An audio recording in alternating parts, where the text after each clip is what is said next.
በመጨረሻም ኤርሜላ ተጋለጠች ወይ? እንዴት ደስ እንዳለኝ አትጠይቁኝ ዛሬ ማለት ነው። የእውነት ኤርሜላ እንግዲህ ሳታረግዝ ነበር። እኔ ጠርጥሬያለሁ ቅድሙኑ እንዳላረገዘች አውቃ ነው መጠቀሚያ እያደረገችው የነበረውና አቤት አቤት ዛሬ ተዋረደች። እውነት እኔ ለሷ በጣም ነበር ያፈርኩትኝ። እንግዲህ በአምላክ ጀግናው መኝታ ቤቷ ውስጥ ማብራት አጥፍቶ ጥግ ላይ ቆሞ እንግዲህ እሷም ስትበር መጣችና እናቷን አወራቻት።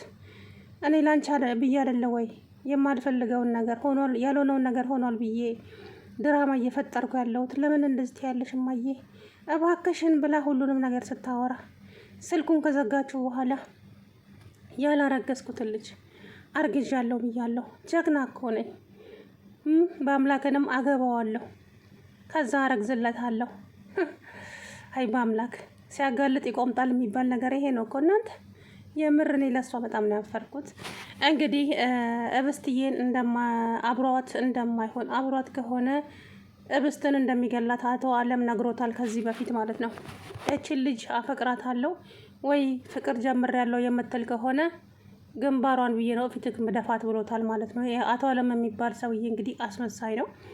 እሷ ፊት ታውቆ ልጄ ምናምን ይላል። በፍጹም አይወዳትም ማለት ነው እብስትን ለገንዘቧ ሀብት ንብረቷን ለማውራት እንጂ ፈጽሞ ማለት ነው ፈጽሞ እብስትን አይፈልጋትም ከነ ሚስቱ ማለት ነው።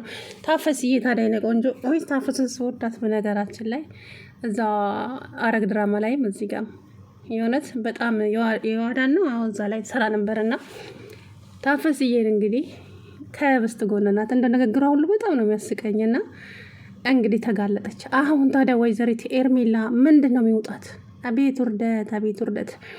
አቶ አለም አሁን ተሳካለት ሁሉም ነገር። እንግዲህ ከዚህ በኋላ ወይ ራሱ ያደርጋታል። አብነትም አንቅሮ ነው የሚተፋት። እንግዲህ አብነት እውነታውን ሲሰማ በጣም ነው ያዘነው ዛሬ ማለት ነው። ለአንተ መናገር ስላለብኝ ነው የምነግርህ። ይሄ ነገር እንዴትና መቼ እንደተፈጠረ የማውቀው ጉዳይ የለም። እኔ ጠዋት ስነጋ እሷን አጠገቤ ያገኘኋት ምን ይፈጠር የማውቀው ጉዳይ የለም።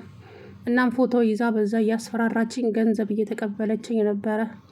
ከዛ በኋላ በቃ ቆይና ታዲያ እንዴት ልታገባ ተወሰንክ? እሷን ወድጃት ሳይሆን ለልጄ ብዬ ነው። ሆዳ ውስጥ ያለው ልጅ እንደኔ ሆኖ እንዲያድግ ስለማልፈልግ ነው። ለዛም ነው በጣም እንግዲህ አብነት በጣም ነው የተሰማው ማለት ነው። አውቆ ወዶ አፍቅሯት መስሎት ነበር አብነት እንደዛ የተናደደው እና አሁን እውነታውን በመስማቱ ደስ ብሎኛል። አቤኒ ደግሞ እንግዲህ የእብስትዬ ፍቅረኛ መጥቷል ማለት ነው።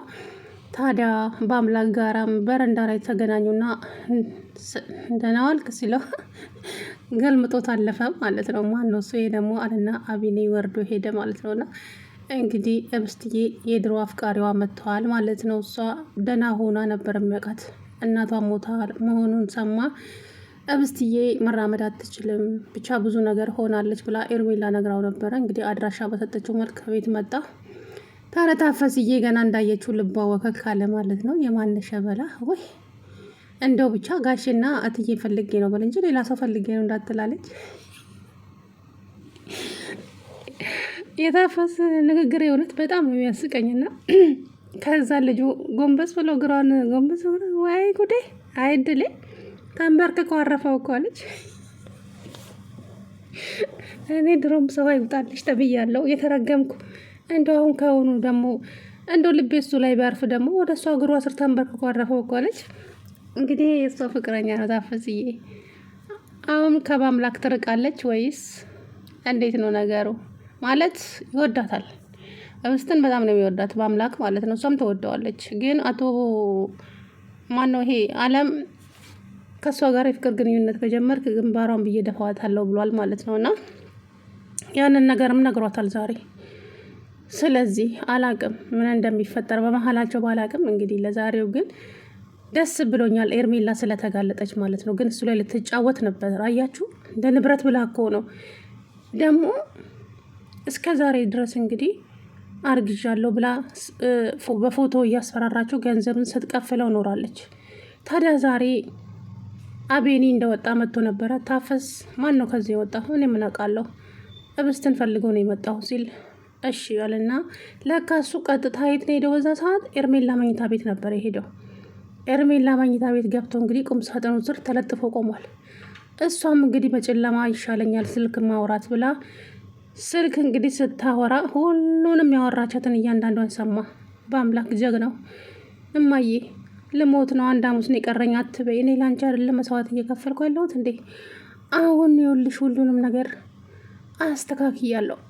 ከዛ በኋላ እየተደላቀቀ ኑሮ ትኖሪያለሽ እናቴ እያለች እንግዲህ እኔ ያላረገዝኩትን ልጅ እርጉዝ ነኝ ብዬ ያወራሁት ምንም ባልተፈጠረ ነገር ላንቺ ብዬ አይደለም እንዴ እማዬ፣ አንቺ ደግሞ እንደዚህ አታደርጊ እንጂ እያለች ከዛ በኋላ ስልኩን ከዘጋችሁ በኋላ አዎ በአምላክን አገባዋለሁ፣ ከዛ አሁን አርግዣለሁ ያልኩትን በውሸት በኋላ ደግሞ ስንጋባ የእውነት አረግዝለታለሁ።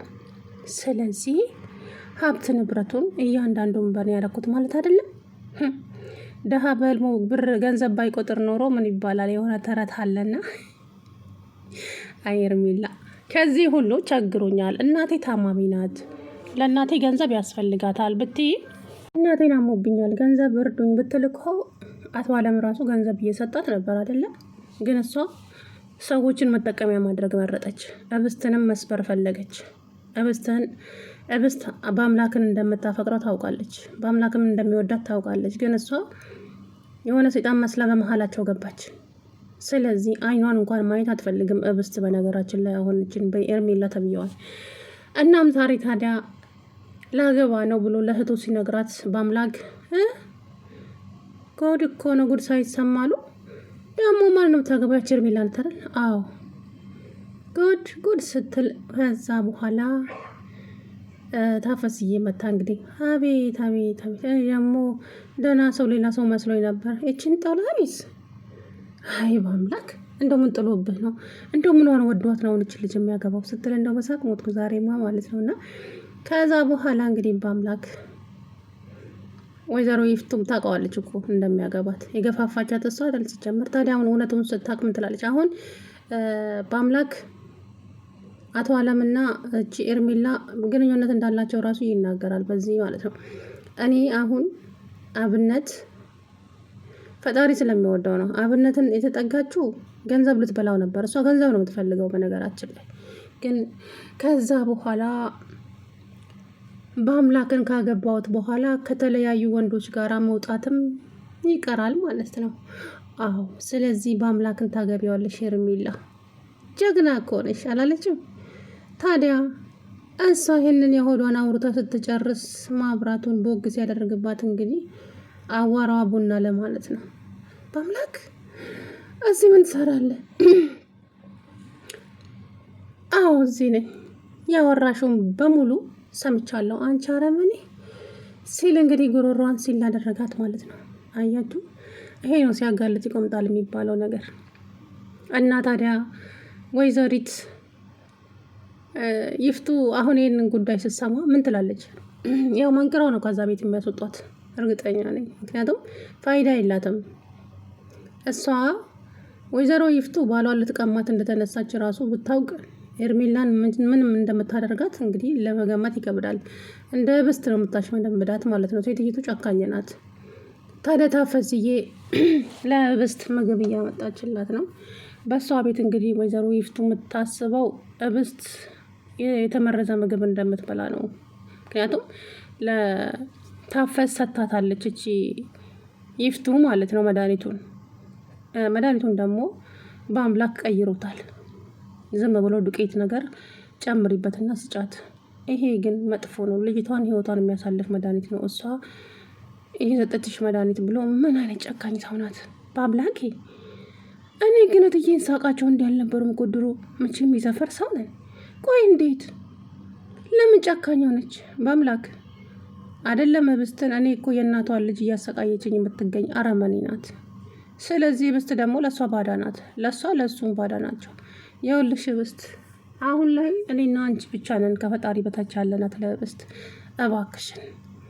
እባክሽን አንቺ እንዳጨክኝባት ስጪ ያለችሽን መድኃኒት እንዳስጫት ብሎ ለምኗታል። በጣም ነው የሚወዳት በነገራችን ላይ እንግዲህ በአምላክ ብስትን ማለት ነው። ግን እሷ ትላንትና ያሳዘነችኝ ነገር ምንድን ነው?